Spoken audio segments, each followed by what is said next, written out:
Sino ang Diyos? Kanyang ibigay na isang hiniling ko sa Diyos na bigyan ako ng nagkakala. Kanyang ibigay ay isang hardin. Isang hardin. Hiniling ko sa Diyos na bigyan ako ng kaibigan.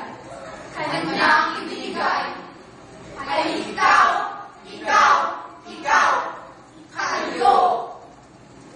Sa mas marapat na dahilan, ipinagkakaloob ng Diyos ang aking kahilingan.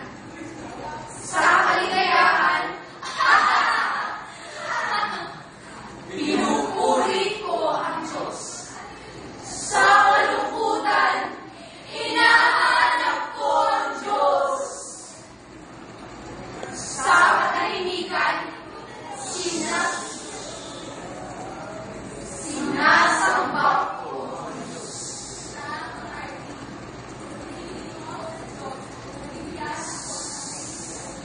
Sa kagipitan,